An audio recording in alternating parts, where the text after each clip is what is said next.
The shackle coupling had sheared in the crash, and Dara Keyne understood, in the 4 seconds it took the smoke to clear, that this was the only good thing that had happened to her in 11 months. She pulled her wrists apart. The broken coupling fell somewhere in the wreckage. She did not look for it.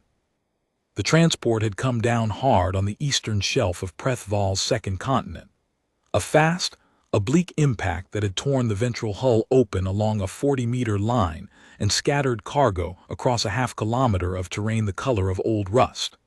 The shelf itself was a high-altitude plateau, Class 17 rated, which meant the survey teams had inventoried the extinction vectors and then added a supplementary page. The atmosphere was breathable in the technical sense that it would not kill you in the first hour. After that, the calculus changed. Dara was 20 years old. She had been a prisoner for 11 of those months, transported on a transfer contract between 2 alien jurisdictions that had paperwork disagreements about whether she was a citizen, a contraband asset, or a salvage claim. The disagreement had never been resolved. She had spent 11 months in a holding cell on a Voressi transit platform while it was argued, and then 7 days in the shackled cargo bay of this transport, while the new jurisdiction took custody, and then approximately 9 seconds of violent atmospheric re-entry before the transport's forward stabilizer failed, and the whole question became academic. She stood up. Her legs worked. That was the second good thing. The third thing, less good, was Guard Captain Sharath pulling himself out of the forward compartment 20 meters away, bleeding from a gash across his collar plates but functional, already looking at her with the particular expression she had learned to read as recalculation. Dara did not wait for him to finish recalculating. She ran. Not toward the open shelf. The wind there was already pulling at her hair with the insistence of something that wanted to push her off an edge, but east, toward the broken terrain where the rust-colored rock formations rose in columns, and the shadow between them would break line of sight inside 50 meters. She heard Sharath shout behind her. She heard the sound of boots on debris. She did not look back. The column field swallowed her in 30 seconds. She ran for 8 minutes before she let herself stop, pressing her back against a column face that was warm from the afternoon sun and breathing in careful, measured draws. The air tasted of sulfur compounds and something drier, almost alkaline. Not fatal yet. She had 3 hours before the microparticulate density would begin seriously fouling her respiratory tract, possibly 4 if she kept her breathing controlled. She had no equipment. No rations, no water, no medical kit. She had the clothes she had been wearing in the cargo bay, a transit-tissue thermal underlayer, and a single outer layer that the Voressi guards had not bothered replacing after her last processing. She had her hands. She had her legs. She had 11 months of doing nothing in a holding cell, and 7 days of doing nothing in a cargo bay, which had given her a great deal of time to think about what she would do if the situation ever changed. The situation had changed. Dara pushed off the column face and started moving east. She had seen the terrain on the transport's approach, seen it through the single porthole in the cargo bay that she had spent every waking hour of the last 7 days studying. The plateau ran east for approximately 400 kilometers before it dropped into the lower basin, where the colonial relay station sat. She had seen it because the transport had filed a course deviation around a storm system, and the deviation had taken them directly over the relay station's signal tower before the storm clipped the stabilizer and ended the deviation in the most final possible way. The relay station existed. She had seen it with her own eyes. 400 kilometers of Class 17 Deathworld between her and it, but it existed. She had done math in holding cells before. This was the same kind of math. Sharath had 2 other guards who had been functional when she ran. Both of them had Voressi physiology, excellent short-range pursuit capability, poor endurance in low-oxygen environments. Preth-Vaal's plateau sat at an elevation that was genuinely hostile to Voressi respiratory systems. They would pursue for some distance. They would not pursue for 400 kilometers. She gave them 6 hours before they stopped chasing her and started thinking about their own survival. She gave herself 400 kilometers. The first day she covered 31 kilometers. Not fast but not slow. The column field thinned after the first hour into open rust shelf with low scrub vegetation that she had to study before she touched any of it. The scrub looked like lichen but behaved like something else. It reacted to contact with a slow retraction and released a vapor that her nose registered as sharp and wrong. She walked around it where she could. Where she couldn't, she moved through quickly with her hands kept high. She found water in the second hour, a seep line running from a rock face where subsurface moisture was pressing through a fracture in the stone. The water tasted of iron and something she couldn't name, but it was cold, and it was not the wrong kind of wrong. She drank 3 careful mouthfuls and marked the formation in her memory against the possibility that she would need to find others like it. The sun on Preth-Vaal moved differently from what she was used to, a slower arc, redder at the horizon, and it set in the wrong quarter of the sky. She tracked it anyway. She tracked the shadow angles. She had navigation enough to keep east, and east was all she needed. By nightfall, she was in a rock shelf depression that blocked the wind and retained the day's warmth in the stone. She lay down on the warmest section of the floor, curled her body to minimize heat loss, and did not sleep immediately. She catalogued instead what she had used today, what she needed to find tomorrow, how the terrain had felt underfoot, and what it suggested about the next section. The microparticulate had not reached the threshold that caused real respiratory damage. She had kept her breathing shallow and her pace deliberate. She slept for 5 hours. When she woke, the stars were still out and she could see her breath, but only barely. She stayed in the depression until first light. On the second day, she found the first thing that actively tried to kill her. It came out of a low scrub corridor where the vegetation density should have prevented anything larger than a small scavenger, and it was neither small nor a scavenger, 4-limbed, low-slung, the color of the rust stone, with a sensory cluster at its head end that she had no reference vocabulary for.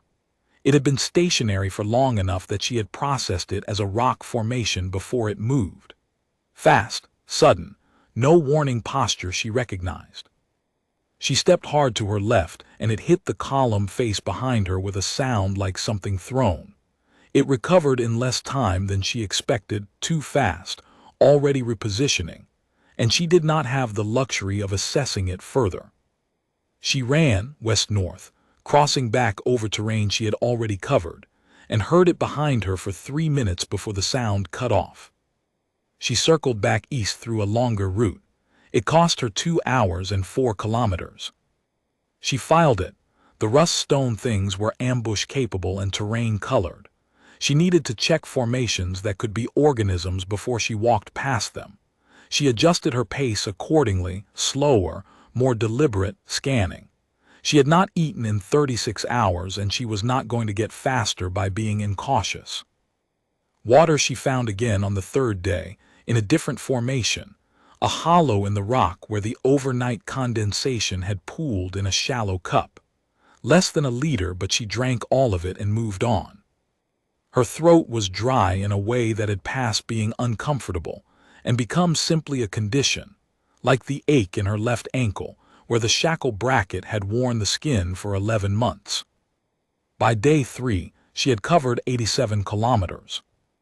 The math was not comfortable, but it was not broken. 400 kilometers divided by 4 days' pace of roughly 29 to 31 kilometers per day gave her approximately 13 days. The microparticulate load was the constraint. She could feel it now, a low roughness in her chest that had not been there on day 1. She needed to keep her breathing as clean as possible. She needed to not run unless she had to. She ran twice more in the next 3 days, once from another rust stone ambush thing, once from something she heard but never saw that moved through the scrub corridor to her south with a mass she estimated at considerably more than she wanted to estimate. Both times she circled back. Both times she lost time and kept her life. On day 6, she found the container. It was Voressi emergency supply stock, orange-coated, partially crushed, resting at the base of a rock column where it had presumably been thrown from the transport debris field considerably farther west than she had expected debris to travel. She opened it with a section of sharp stone and found one water filtration unit, damaged but functional, 2 ration packs of Voressi specification food that she couldn't metabolize but which had a sealed pocket of emergency glucose tabs she absolutely could, a thermal sheet rated to -30, a signal emitter, cracked and dead, and a pair of Voressi specification gloves that were too large for her hands but provided some protection from the scrub vapor. She sat with the container for a long moment and ate 2 glucose tabs, and said nothing to anyone because there was no one to say anything to. Then she packed what was useful, discarded what wasn't, and kept moving.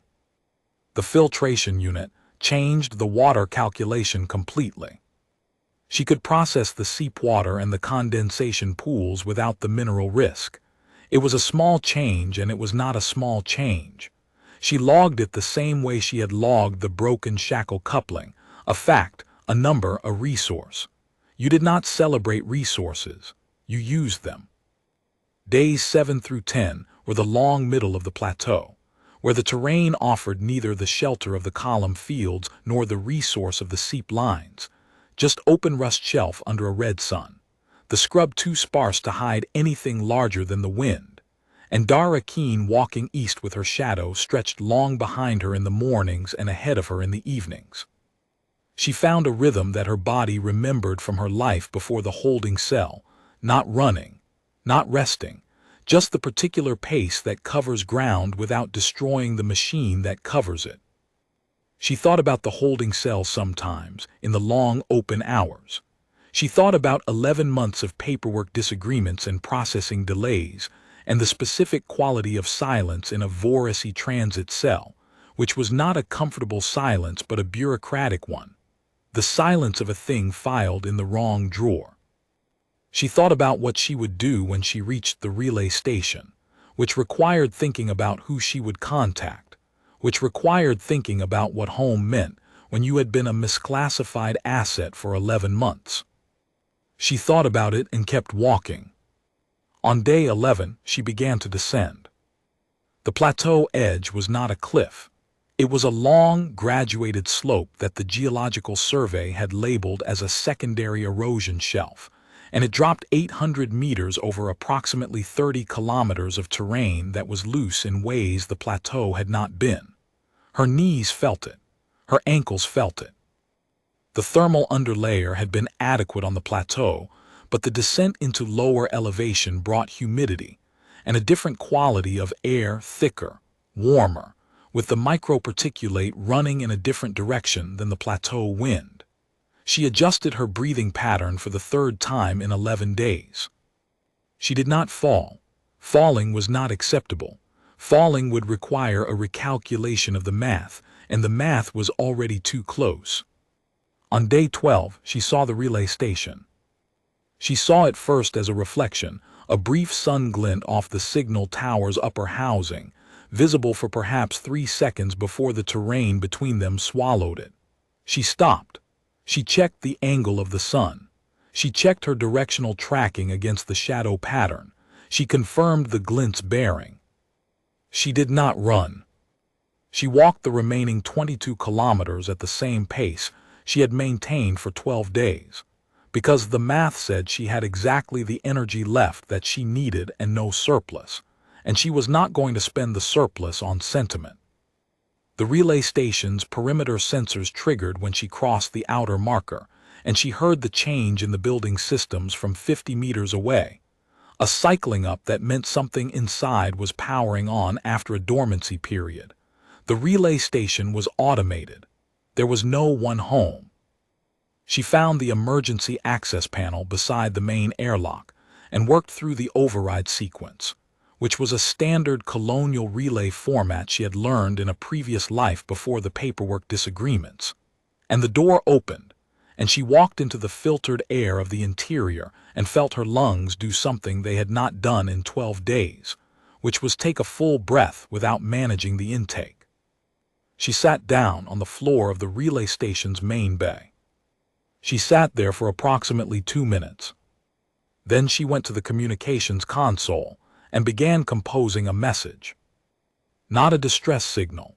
She thought about a distress signal and decided against it, because a distress signal would trigger a response protocol that would assign her a case number and route her into a processing queue, and she had been in enough processing queues. She sent a direct transmission instead, a standard colonial emergency relay, addressed to the Terran Diplomatic Registry's liaison office for this sector. She gave her name. She gave her previous case number from the Voressi transit platform. She gave her current location. She noted that she had covered 412 kilometers of Class 17 Deathworld terrain on foot over 12 days without equipment, water, or external support, and had arrived at the relay station under her own capacity. She wrote that last line because it was factually accurate, and because the Voressi jurisdiction's position in her paperwork had been that she lacked the independent capability to determine her own classification status. She had given that position 12 days of consideration. She sent the message and went to find the station's emergency ration supply, because the glucose tabs had run out on day 9 and she was, by any reasonable accounting, extremely hungry. She found the rations. She sat down again, on the floor again, because the floor was closer than the chairs, and she ate with the specific focus of someone who has been doing careful, deliberate things for a very long time, and is now doing a careful, deliberate thing that happens to also be good. Outside, Preth-Vaal's second sun was setting over the rust plateau she had come down from. The 12 days of it sat in her legs and her chest, and the worn skin of her wrists, and the 200 and something small decisions she had made that had each been the difference between the math working and the math not working. She ate and she breathed the filtered air, and she waited for someone to answer. They answered in 4 hours. The response came from a Terran registry duty officer who had, judging by the timestamp, been awake at an unusual hour in an unusual location, and had read her message immediately. The message said her case number was active, that her status had been reclassified to citizen of record 17 days ago by a panel she had not been notified about because no one had known where to find her, and that a recovery vessel would reach her location within 31 hours. It said one other thing at the bottom, in the duty officer's own hand, rather than the registry format. It said, "We've been looking for you." Dara read it twice. She set the console to standby. She went back to the rations and finished them, and then she lay down on the floor of the relay station with the filtered air moving quietly around her and the muted noise of Preth-Vaal's wind pressing against the hull, and she closed her eyes, and she did not do any more math. There was nothing left to calculate.